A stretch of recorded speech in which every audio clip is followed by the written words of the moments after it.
सब लोगों को नमस्कार। राजीव जी ने बहुत अच्छा बताया। जो मीडिया में जो सर्कुलेट हो रहा है उसको कौन भी बिलीव मत करिए। इसके बारे में जो कुछ डेवलपमेंट हो तो हमारा जो राजीव जी का चैनल से ही, नहीं तो कमांडर साहब ने इसके बारे में बताएंगे। हम सब इंतजार कर रहे हैं हमारा रिजल्ट कब आएगा, इसका हम सब लोग इंतजार कर रहे हैं। कई अफवाहें आ रही है, अफवाहों का बाजार गर्म है। कोई बोलता है 3,000। तो मैं पहले तो ये 3,000 वाली अफवाह का थोड़ा क्लेरिफिकेशन आपको दे दूं। आज जूम मीटिंग में आप बड़े लोग काफी संख्या में हैं, तो मैं बता दूं कि 3,000 की बात कहने वाले 3,000 की बात कहने वाले सीबीटी मेंबर श्री तिवारी जी, ये सिर्फ ईपीएफओ लेवल की बात ही उनको मालूम होती है, वही बताते हैं। साउंड आ रहा है क्या? साउंड हाँ आ रहा है, बीच में कोई बोल रहा है। हाँ, तो 3,000 की बात वो अपने लेवल की बात कर रहे हैं, जबकि हमारा प्रश्न हैंडल जो हो रहा है वो वित्त मंत्रालय, श्रम मंत्रालय और प्रधानमंत्री जी स्वयं इसमें है। तो तिवारी जी की बात का इतना सीरियसली मत लीजिए, उनका हम आदर करते हैं। तो उनका 3,000 की जो बात है वो सीपीएफसी लेवल की बात है, जो अंतिम बात नहीं है। एनीवेज, तो अभी जो नरगुण सर ने बताया, अभी हमारा इंतजार तो बहुत हो रहा है, लेकिन इंतजार के साथ साथ हमें बहुत जरूरी है कि हम अपनी जो चर्चात्मक डिप्लोमेटिक एफर्ट्स, खत भेजना, लेटर भेजना, अनेक नई चीजें उसमें ऐड करना, ये सारी चीजें, नई चीजें मतलब जैसे लेटर भेज रहे हैं अभी श्रम मंत्री को, वित्त मंत्री को, उसमें उनका कैलकुलेशन, उसमें कुछ सुधार, उसमें कैसे वो और कर सकते हैं, कैसे ज्यादा दे सकते हैं, ये सब उनको एक प्रकार से वो सहायता भी है निर्णय लेने की प्रक्रिया में। जैसे कि ये हो रहा है, वैसे ही हमने आपको याद होगा लास्ट जूम मीटिंग में हमने कहा था कि महासचिव जी ने ये सजेस्ट किया था, हमारे आदरणीय वीरेंद्र सिंह जी ने, कि 5 जोनल मीटिंग होनी चाहिए, नॉर्थ, साउथ, पूर्व, पश्चिम और सेंट्रल। तो ये जोनल मीटिंग्स अभी तय हो रही है, और उसी के साथ जो हमारा आंदोलन हमने डिक्लेयर किया है या जो लेटर भेजा है, नोटिस भेजी है, वो आंदोलन हम आप तो जानते हैं कि उसमें रास्ता रोको, जेल भरो, लेकिन ये आंदोलन करने से पहले एक सेंट्रल वर्किंग कमेटी सीडब्ल्यूसी की मीटिंग करना जरूरी है, जहां विधिवत उस पर निर्णय हो। जब सीडब्ल्यूसी में निर्णय होगा कि किस प्रकार का आंदोलन कहाँ पे होगा और किस इंटेंसिटी से होगा, जब ये तय होगा उसके बाद में हम वो करेंगे। तब तक हम जो समय है चर्चात्मक आंदोलन करते समय और जोनल मीटिंग लेते समय, वो समय अपने आप ही गवर्नमेंट को निर्णय के लिए मिल रहा है। तो इसी प्रकार अभी आगे चलते हुए जो हमारे पास सजेशन आए हैं, आदरणीय तपन दत्ता जी जो हमारे पूर्व भारत के मुख्य समन्वयक है और वेस्ट बंगाल के अध्यक्ष भी है, उन्होंने सुझाव दिया है। तो आज मैं उन्हीं के मुंह से सुनना चाहूंगा। तो आज उन्होंने पहले जो सुझाव दिया है वो ये है कि सीडब्ल्यूसी कलकत्ता में हो। तो सीडब्ल्यूसी जिस दिन कोलकाता में होगी, उसी के अगले दिन पूर्व भारत का वहां पर महासम्मेलन होगा, जहां पूर्व भारत के सभी राज्य, आसाम, बंगाल, बिहार, उड़ीसा, ये सभी लोग वहां पर आकर बड़ा सम्मेलन लेंगे, ऐसी उनकी मंशा है। अब इसी पर आधारित जिस दिन कलकत्ता का मीटिंग निश्चित होगा, उसको बैकवर्ड उस पर कैलकुलेशन करते हुए हमारा मीटिंग दक्षिण भारत का सबसे पहले हैदराबाद में करने की आदरणीय नरगुण सर, आदरणीय लक्ष्मी भाई करवड़ी, इनका श्री लक्ष्मी जी करवड़ी, इनका इरादा है। सुवर्णा जी सुन रहे हैं, सुन ले कि हैदराबाद में बहुत बड़ी मीटिंग करके दक्षिण भारत का सम्मेलन, उसके बाद ओडिशा में 2 जगह मीटिंग निश्चित कर रहे हैं, एक आसिका और एक चंडीखोल। उसके बाद में हम कलकत्ता मीटिंग करेंगे और उसके बाद में हमें मीटिंग करनी है वाराणसी। ऐसे संकेत है, कुछ लोगों का कहना है कि वाराणसी में करो, और आदरणीय प्रधानमंत्री जी को भी उसमें बुला लो, वो आए ना आए, लेकिन वहां से उनके कॉन्स्टिट्यूएंसी में बड़ी मीटिंग हो रही है, पेंशनरों की हो रही है और उस पर उनको आमंत्रित किया गया है, ये बात तो जाहिर होनी चाहिए। उसके बाद हम लोग वाराणसी के बाद सेंट्रल इंडिया में मतलब भोपाल और छत्तीसगढ़ के बीच कहीं भी एक बड़ी मीटिंग रखी जाए। भदौरिया जी भी आज मीटिंग में है, हमारे सेंट्रल इंडिया के मतलब इसके मध्य प्रदेश के अध्यक्ष है। और जो गुर्जर साहब आज नहीं है, उनकी पत्नी गुजर गई, उनके लिए हम सभी की तरफ से मैं श्रद्धांजलि भी अर्पण करता हूँ, बलदेव सिंह गुर्जर जी की पत्नी को। और भावपूर्ण हमारी श्रद्धांजलि।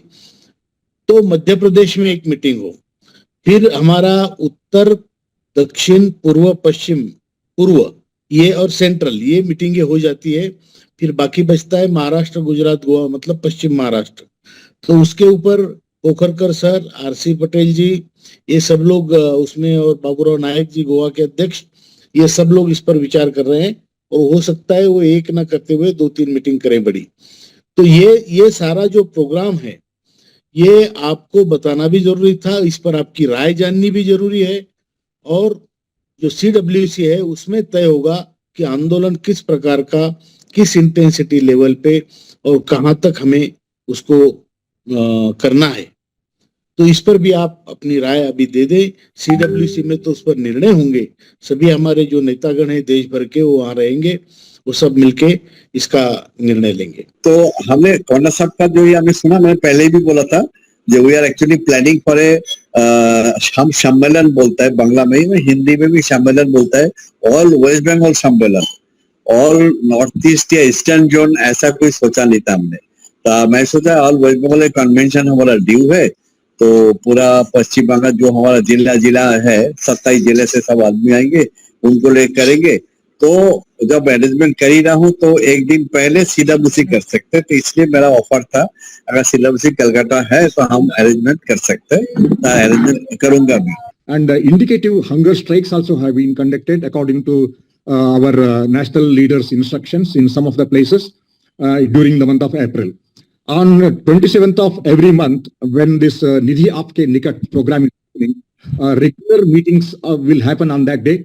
And in many places, in all the states, maybe probably in all over India, these meetings are happening, definitely. And in southern states also, many of the EPFO offices on 27th of every month, meetings are happening, and people come and protests and demonstrations are happening on that day. That's continuously we are doing that in the southern states. And recently, our Adharaniya Labour Minister, Sri Mansukh Mandviya, also visited Karnataka state. First time he came to Mandya for one of the meeting which was held in near Mandya place. And second time he came to Dodballapur. That's also a government meeting which he had come. During that time, Karnataka state team have submitted the memorandum to Mansukh Mandviya ji also. This is also one of the major milestone in Karnataka. Ramakant साहब जो बोले, हमारा organisation strengthen करना बहुत जरूरी है, वो बात हमें पूरे मन से सभी लोगों को लेके हमें कर रहे हैं, अभी करते रहेंगे। और दूसरी बात, 5 जगह में पूर्व, पश्चिम, साउथ, सेंट्रल, नॉर्थ, ऐसा राव साहब ने बताया। वो मीटिंग के लिए हमें करना जरूरी है, और ऑर्गेनाइज करे तो बहुत अच्छा हो। I am from Hyderabad, sir. I was asking you, and I could not get the chance at Telangana area.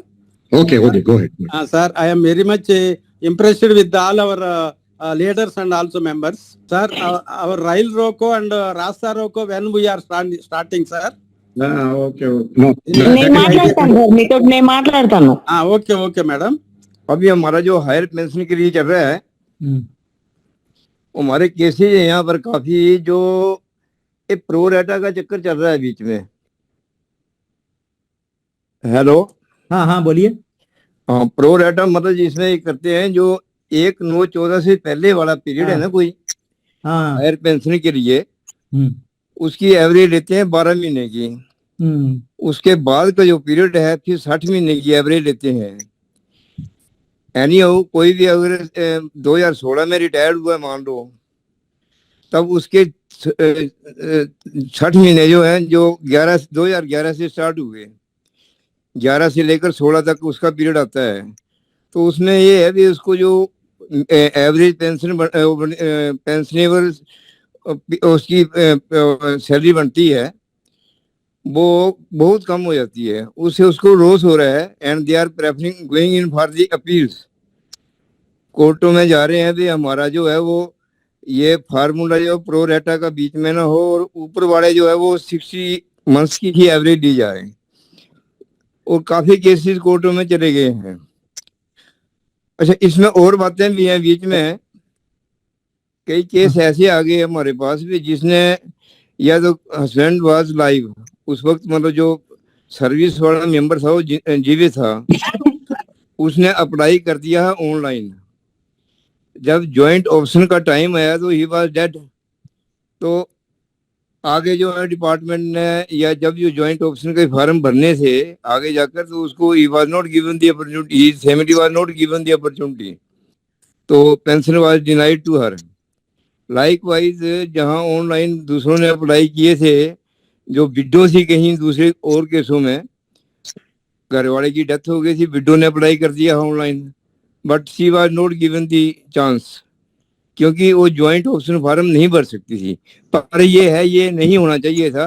If we can take up with the management EPFO, ये जो चांस जो है, चाहे घर वाली है चाहे घर वाला है, हुसएवर इज अलाइव, उनको भरना चाहिए, भर देना चाहिए था, भरा देना चाहिए। और जो उनसे एफिडेविट ले लो, इनके इन दी जो ज्वाइंट ऑप्शन फॉर्म है अगेंस्ट दैट एफिडेविट ले लो उनसे, इन केस ऑफ कोई रिकवरी वगैरह होती है तो वी विल पे इट।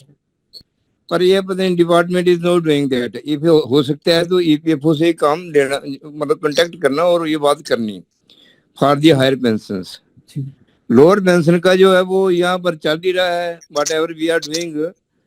तो हालांकि आई एम जो इस वक्त चल रहा है, जैसे भी है ना, इस वक्त अभियान तो काफी तेज है हमारा ओवरऑल ऑल ओवर इंडिया, और government is also thinking of, और जैसे हम देख रहे हैं 3000 कर रहे हैं वगैरह वगैरह, तो that 3000 is should not be acceptable to अस।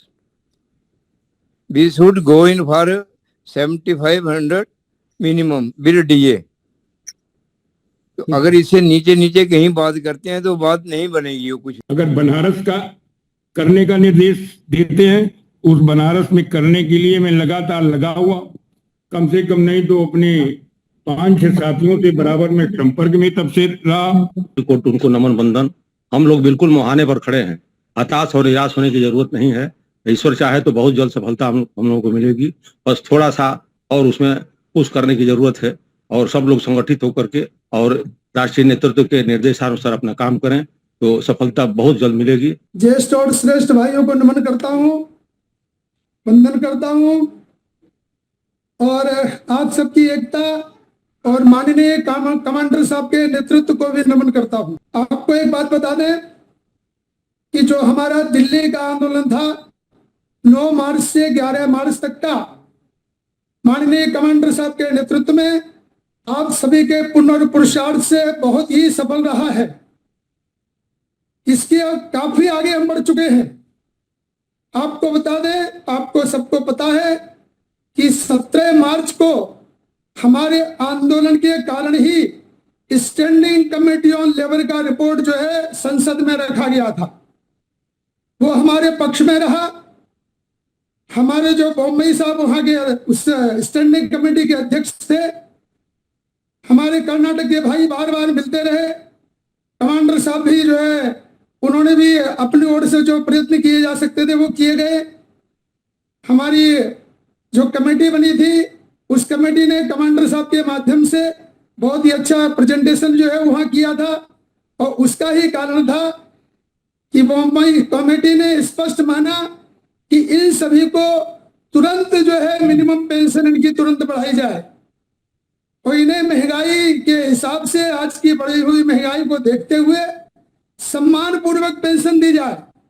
ये हमारे आंदोलन की ही सफलता है, मैं आपको स्पष्ट कर दूं।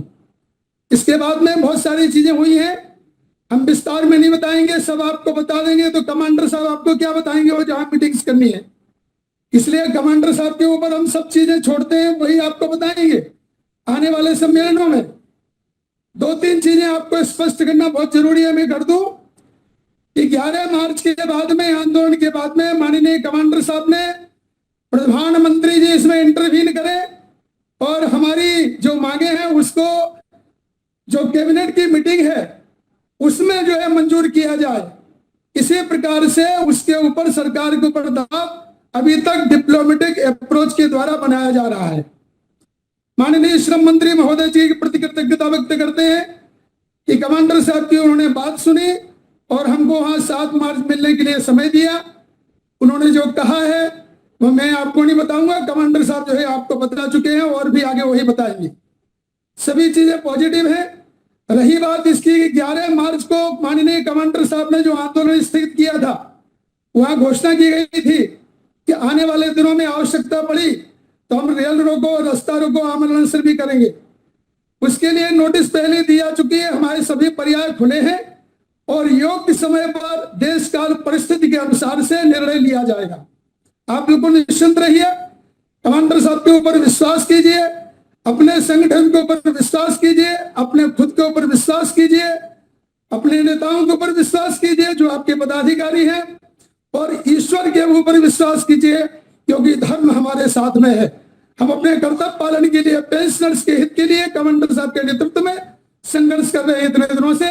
निश्चित रूप से हमें सफलता मिलेगी। कुछ चीजें और आपको बता दें हम कि अभी जो चीजें कमांडर साहब ने आपको नहीं बताई थी, सुबह हमारी चर्चा हुई थी, उसको हम रिपीट करने की कोशिश करते हैं कि हमारी जो भावी रणनीति होगी वो कार्यक्रम क्या रहेंगे, उसके बारे में थोड़ा सा आपको बता दें। माननीय कमांडर साहब से प्रार्थना करते हैं, आप सबसे प्रार्थना करते हैं कि आप इस जो हम आपसे प्रस्ताव सामने रख रहे हैं उसको जो है कमांडर साहब को ऑथराइज करें और इसके बारे में कमांडर साहब जो है निर्णय लें। सबसे पहली बात, पहला मुद्दा, 6 जून 2026 को हमारा 9वां स्थापना दिवस है, फाउंडेशन डे है एनईसी का। वह जो पूरे देश में सभी जिला स्तर पर मनाया जाए और विशेष दिवस करके मनाया जाए, संकल्प दिवस करके मनाया जाए। कोई आप सोशल कार्यक्रम रख सकते हैं तो मनाया जाए, उसमें आप उसका समावेश कर सकते हैं। सुबह कमांडर साहब से हमारी बात हुई थी, इसीलिए मैं उन्होंने मुद्दा मुझ पर छोड़ दिया था, इसलिए आपको बता रहा हूं। और जो भी दिशा निर्देश जो है इस संगठन की आएंगे उसको हम सब लोग पालन करेंगे, इसका भी संकल्प उस दिन लेंगे। नंबर 2, हम जो है सड़क से लेके संसद तक जो हमारा अभियान शुरू है उसको जारी रखेंगे, हम बीच में रुकेंगे नहीं। अभी आपको पता है संसद का सत्र जो है 3rd वीक ऑफ जुलाई से 3rd वीक ऑफ अगस्त चलेगा। उसकी पूर्व तैयारी के लिए, जिससे कि मीडिया का अटेंशन हमारी ओर हो, इसके बाद में सरकार पर नैतिक दबाव पड़े, कार्यकर्ताओं में जोश कायम रहे, हमारी उपस्थिति सब जगह दिखे, इसलिए एक प्रोग्राम जो है बहुत जरूरी है। वो है 9 जून से लेके 12 जून तक, तारीख हम इधर उधर कर सकते हैं। इसी बीच में रिमाइंडर कम एजुटेशन नोटिस, जिसको एक डेडलाइन दी जाए, वो हमारे सभी जिला स्तर से लेके और राष्ट्रीय स्तर तक जो है वो नोटिस भेजी जाए, जिससे सरकार के ऊपर दबाव बने। इसके बाद में तीसरे नंबर का कार्यक्रम 13 जून 2026 से लेके 30 जून 2026 तक सभी एमपीज को हम स्मरण पत्र दें, आवश्यकता पड़ी तो सांसदों का घेराव करें। यह हमारे लिए बहुत जरूरी है क्योंकि जुलाई से फिर जो है संसद का सत्र शुरू होगा। इसलिए आपको जो है आप सबसे निवेदन है कि आप सब इसको मान्यता प्रदान करें, क्योंकि संसद के सत्र में या उसके पहले हमें दबाव बनाना बहुत जरूरी है। और जो डंगवाल साहब ने एक प्रस्ताव रखा है कि कॉल अटेंशन का प्रोग्राम, जिसको हम कहते हैं कि ध्यानाकर्षण हेतु एक कार्यक्रम दिल्ली में हम करें, भारतवर्ष के सब लोगों को हम वहां न बुलाएं, जिस प्रकार से डंगवाल साहब ने कहा है वो केवल हम नॉर्थ के लिए रखा जा सकता है। उसमें ज्यादा से ज्यादा भागीदारी उत्तराखंड के और हमारे जो जिसको कहते हैं हरियाणा के भाई, उत्तर प्रदेश के भाई, इसमें ज्यादा अपनी भागीदारी करें। बाकी जो है उसमें जिनको आना वो आ सकते हैं। सबको वहां कार्यक्रम में ना बुलाया जाए, इससे सरकार के ऊपर दबाव बनेगा। और सबसे महत्वपूर्ण, सभी हमारे जोनल सम्मेलन वो इस प्रकार से हो कि केवल हम जो है एक हॉल में उसको सम्मेलन न करें, हमारी आवाज सरकार तक पहुंचे। इसमें जो बड़े बड़े महानुभाव हैं, जैसे कि अभी आरसी पटेल साहब ने इसको मान्यता दी है, उन्होंने कहा है, गुजरात के भाइयों ने भी आपको बताया, हिंदी भाई वगैरह हमारे जो जडेजा जी उनके प्रति हम कृतज्ञता व्यक्त करते, वो पूरी तैयारी में लग चुके हैं कि एक सम्मेलन भावनगर में हो और वहां जो है माननीय मांडवीय जी को वहां बुलाया जाए। इसी प्रकार से बाकी सम्मेलनों के बारे में जो बड़े बड़े महानुभाव हैं उनकी तारीख लेके हम कार्यक्रम करें। कमांडर साहब का प्रोग्राम 2-4 दिन इधर उधर भी हो सकता है, लेकिन जो है उनकी तारीख लेके, डेट्स लेके हम जो है कार्यक्रम करें। यही जो है सुझाव माननीय कमांडर साहब ने समय हमारी बात हुई थी, उन्होंने मेरे ऊपर वो जवाबदारी छोड़ी थी कि आप इस बात को कहिए। CWC की मीटिंग में कम से कम 5 या 6 पदाधिकारी हर प्रांत से आना आवश्यक है, वो मैंडेटरी है, वो आपको आना ही है। उसकी व्यवस्था जो है, जो वहां की प्रांतीय कमेटी है वो करे। और इसी के साथ में आप सबके प्रति कृतज्ञता व्यक्त करते हुए ये सभी सुझाव हैं आपके सामने रखे हैं। आप माननीय कमांडर साहब को इसके बारे में ऑथराइज कीजिए, जिससे वो बड़े नेताओं से डिस्कशन करके इसको मान्यता प्रदान करें। सभी को फिर से एक बार सादर प्रणाम। बहुत बढ़िया डिस्कशन रहा और जो निष्कर्ष है आप लोगों के सामने है, सभी की चर्चाएं हुई। जो हमारे आदरणीय महासचिव जी ने अभी कहा वो भी सच्ची है, बिल्कुल हमारी बात हुई थी और उन्होंने इस प्रकार से एक बात जो राजीव जी ने कहा था और डंगवाल साहब ने और अभी महासचिव जी ने भी कहा है, वो है हायर पेंशन के मामले में एनएसी प्रयत्न तो भरपूर कर रही है। अनेक मीटिंगों में पावर पॉइंट प्रेजेंटेशन किए गए, लेकिन उसका प्रचार प्रसार बहुत ही कम हुआ है, लोगों तक ये बात पहुंची नहीं। हम अपना काम करते रहे हैं, हम अपना कोई क्रेडिट के लिए तो काम नहीं कर रहे हैं, हम तो वैसे भी कर रहे हैं। तो इसमें एक नरगुन सर का एक सुझाव था कि हम 6-7 लोगों की एक कमेटी बनाए जो हायर पेंशन के मामले में लोगों को गाइडेंस करे। कोई कोर्ट में जाना चाहता है, कोई कुछ और करना चाहता है, कोई किसी की कोई समस्या है, जैसे कि अभी श्यामलाल जी ने बताया, तो उन लोगों को गाइडेंस करने के लिए एक अच्छी कमेटी बनाई जाए। उसमें ये लोग लिए जाए कि जिनका हायर पेंशन में एक्सपर्टीज भी है और उनका इंटरेस्ट भी है।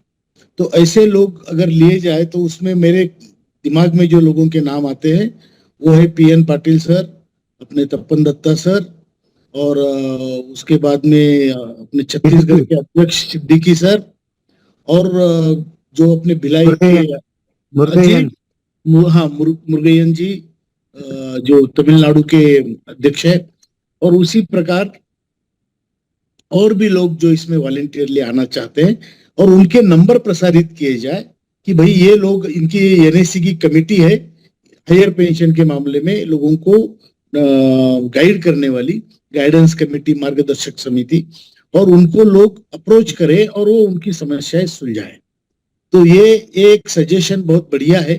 मैं अभी आप सभी के साक्ष्य से श्री हमारे आदरणीय महासचिव जी और आदरणीय चीफ कोऑर्डिनेटर नरगुन साहब दोनों को विनती करता हूं कि कल परसों तक ये लिस्ट आप जारी कर दें सभी ग्रुपों में, और उनके नंबर भी साथ में रखें। तो ये है। बाकी जो आपने सुझाव दिए हैं बहुत बढ़िया है। जो मोहन शिंदे जी ने सुझाव दिया, कविताएं गीतों के माध्यम से लोगों में ऊर्जा भरी जाए, वो भी बिल्कुल सही है। उसी प्रकार जहां जो सम्मेलन हो सकते हैं, जो वॉलेंटियरली करना चाहते हैं, उसके बावजूद जोनल संगठन जो हमारे सम्मेलन है होने चाहिए। और ये जोनल सम्मेलन में महासचिव जी ने बिल्कुल सही कहा कि जोनल सम्मेलन में संख्या हमारी TRP है। अगर संख्या कम पड़ी तो जैसा कि उत्तर प्रदेश के कुछ नेताओं ने कहा कि छी लेदर, इतना तो नहीं, ये हमारी संख्या तो अच्छी रहेगी, बिल्कुल रहेगी, लेकिन अच्छा सम्मेलन हो, ज्यादा संख्या हो, तभी हमारे संगठन का सरकार के ऊपर प्रभाव पड़ेगा। और इसलिए मैं सब आपके ऊपर छोड़ता हूं। आप लोगों का बहुत बहुत धन्यवाद कि आपने इतने अच्छे डिस्कशन में हिस्सा लिया। बहुत सारी चीजें आज क्लियर हुई। जो भी कोई 3000 वाला मामला है, विश्वास मत रखिए, हमारा काम हमारे अपेक्षाकृत होने की पूरी संभावना है और वैसे ही होगा। आप सभी को बहुत बहुत धन्यवाद। नमस्कार, सादर प्रणाम।